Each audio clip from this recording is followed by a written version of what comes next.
आज एसएसएलएनटी महिला महाविद्यालय धनबाद में मयूर शेखर झा के नेतृत्व में बेहतर झारखंड द्वारा आयोजित उद्यमिता विकास पर तकनीकी इंटरैक्टिव सत्र सफलतापूर्वक संपन्न हुआ। इस कार्यक्रम में मुख्य अतिथि श्री मयूर शेखर झा और विशिष्ट अतिथि श्री फहाद मोती खान, संस्थापक और सीईओ T9 लैब्स भारत का पहला स्टार्टअप स्टूडियो की गरिमामयी उपस्थिति रही।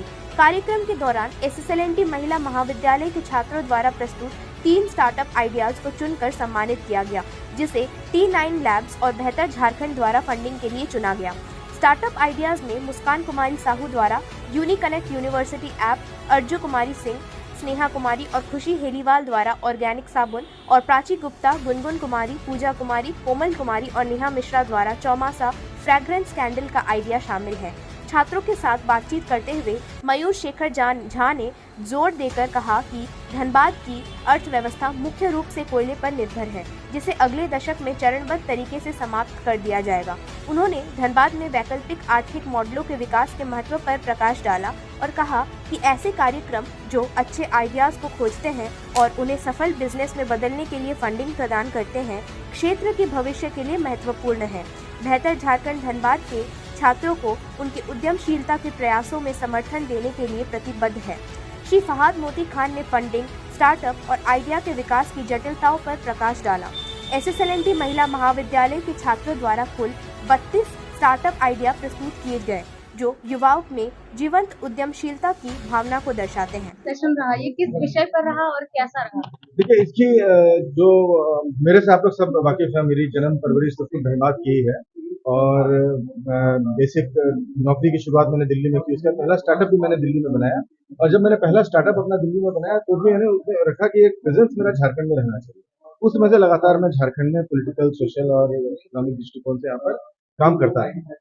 ये मैं कई देश दुनिया में घूमता हूँ और काम के कारण भी मुझे तो 2 शहर का मैं एग्जाम्पल आपको दूंगा, बेंगलोर और हैदराबाद। ये 2 शहर आईटी का बहुत इंपॉर्टेंट केंद्र बनकर निकले और इन दोनों शहरों में जब आप जाइए तो इन दोनों शहरों का जो इकोनॉमिक बैकबोन है, उस इकोनॉमिक बैकबोन पे कहीं ना कहीं झारखंड के लड़के हैं, धनबाद के लड़के हैं, रांची के लड़के हैं, जमशेदपुर के लड़के हैं, जो 12वीं तक की पढ़ाई यहाँ की है, उसके बाद निकल गए और वहां पर आज जो है पूरा का पूरा आईटी इकोसिस्टम झारखंड के लड़कों के इर्द गिर्द घूम रहा है। 40% ह्यूमन रिसोर्सेज जो है आईटी सेक्टर का, स्टार्टअप इकोनॉमी का, वो झारखंड से जाता है। तो मेरे दिमाग में प्रश्न आया कि हैदराबाद में ऐसा क्या है और बेंगलोर में ऐसा क्या है जो धनबाद में नहीं। इसका एक ही जवाब मुझे मिला, बहुत सोचने का जवाब मिला, टैलेंट की कोई कमी नहीं। क्षमता तो उनसे ज्यादा हमारे लड़कों में, तब तो हमारे लड़के वहां जाके वहां के स्टार्टअप्स को सपोर्ट कर रहे हैं। टैलेंट की कोई कमी नहीं है हमारे लड़कों में। एक अपॉर्चुनिटी जो लैक ऑफ पॉलिटिकल विल के कारण जिसका पैदावार होता है। एक पॉलिटिकल विल अगर आज झारखंड को मिल जाता तो धनबाद जैसा शहर आज बेंगलोर और हैदराबाद से बेहतर होता। आज धनबाद के लड़के बेंगलोर और हैदराबाद में जाकर नौकरी कर रहे हैं। अगर एक पॉलिटिकल विल मिलता है यहाँ पर तो धनबाद आईटी का एक बहुत इंपॉर्टेंट केंद्र बनता, धनबाद टेक्नोलॉजी का एक बहुत इंपॉर्टेंट केंद्र बनता और बेंगलोर और हैदराबाद के लड़के आज धनबाद में आके नौकरी कर रहे होते और ये संभव है। इस दिशा में प्राइवेट तौर पे जो इनिशिएटिव्स ले सकते हैं वो हम ले रहे हैं, पर इस दिशा में जो व्यापक परिवर्तन हम लाने की कोशिश कर रहे हैं वो बिना पॉलिटिकल अलाइनमेंट के पॉसिबल नहीं है। एक पॉलिटिकल विल इसके लिए जनरेट करना होगा और पॉलिटिकल लोगों की जवाबदेही हम लोगों को तय करनी होगी, जिसके लिए जिस दिशा में हम साइमल्टेनियसली काम करें। एज इंडिविजुअल हमारी बड़ी लिमिटेशंस है, लोगों को अवेयर कर सकते हैं, लोगों को कह सकते हैं यहाँ पर स्टार्टअप बनाओ, पर क्या एज इंडिविजुअल हम इन्फोसिस को जाके कह सकते हैं कि यहाँ पर आईटी का केंद्र लगाओ? और इन्फोसिस के लिए बहुत फायदेमंद है धनबाद में आईटी का केंद्र।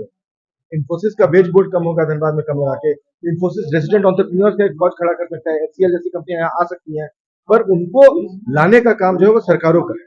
तो जब तक एक वेल अलाइंड सरकार, उनको सरकारों से कोई टैक्स बेनिफिट नहीं चाहिए होती है, उनको एक माहौल चाहिए होता है, एक पॉलिटिकल विल चाहिए होता है। जो पॉलिटिकल विल चलेगा ये अभी तो हम और कॉलेजेस में भी करेंगे, पर जो बुनियादी बात है वो आप लोग समझने की कोशिश कीजिए। बुनियादी बात यहाँ पर यह है कि हम लोग एक प्रश्न उठा एक तो कोशिश कर रहे हैं कि धनबाद स्टार्टअप का एक बहुत इंपॉर्टेंट केंद्र बने और एक प्रश्न उठा रहे हैं कि 24 साल झारखंड को बने हुए हुआ, जो धनबाद के साथ छलावा हुआ, आज धनबाद में आप कोयला निकाल दीजिए तो धनबाद की इकोनॉमी 0 लोगों ने करके रखी। आज से 10 साल बाद जब कोयला का फेज आउट सरकार शुरू करेगा तो धनबाद की इकोनॉमी का क्या हो? अगर धनबाद में आज हम उद्योग को नहीं लाएंगे, अगर धनबाद में आज हम आईटी को नहीं लाएंगे, अगर धनबाद में आज हम स्टार्टअप्स नहीं कंसीव करेंगे तो कार्यक्रम हुआ, किन बातों पर आज सेशन रखा गया था? मयूर ने बहुत अच्छा सोचा हुआ है कि किसी भी सरकार के लिए, चाहे वो केंद्र में हो, चाहे वो राज्य में हो, चाहे वो अमेरिका में हो, चाहे जापान में हो।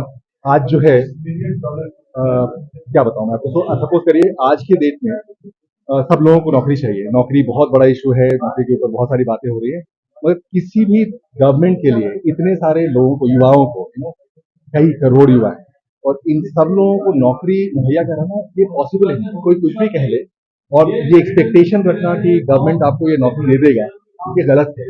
उसका ऑल्टरनेट क्या है? तो उसका ऑल्टरनेट ये है कि आपको प्राइवेट एंटरप्राइज थ्रू एंटरप्रेन्योरशिप जो है वो लाना पड़ेगा, कि जो rather than sort of depending on one entity for generating jobs, आप जो है 50 ऐसे एंटरप्रेन्योर बना सकते हो जो अलग अलग लेवल पे, छोटे बड़े स्केल पे बहुत सारे लोगों को डायरेक्ट जॉब देते हैं, और जिसके कारण से इनडायरेक्ट जॉब क्रिएट होते हैं।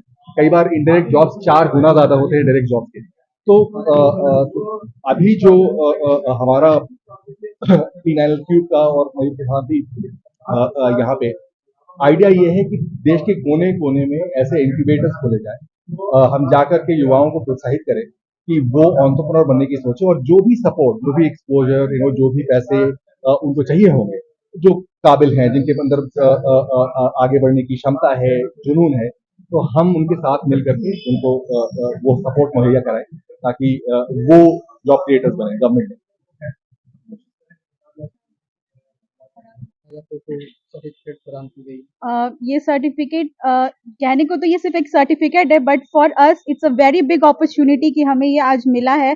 स्पेशली जो हमारे चीफ गेस्ट से खान फहमद मोदी खान सर जो आज आए थे, हमें उन्होंने अपना इंट्रोडक्शन दिया, हमें बहुत अच्छे से मोटिवेट किया दैट कि कैसे हम अपने विजन को एक अच्छे से फ्यूचर में एक वर्चुअलिटी ना रखकर एक बहुत अच्छा प्लेटफॉर्म बना सकते हैं और अपने पैशन को परस्यू कर सकते हैं। So thank you. खुशी हेलीवाल। तो बिजनेस प्रपोजल हम लोगों ने राइट अप किया था, उसी के बेसिस पे मिला है। हमारा जो आइडिया था बिजनेस का, उसको आगे ले जाने के लिए इन्होंने हमें ये दिया है, और ये हमें बेहतर झारखंड की ओर से मिला है, जिसको ये मिला है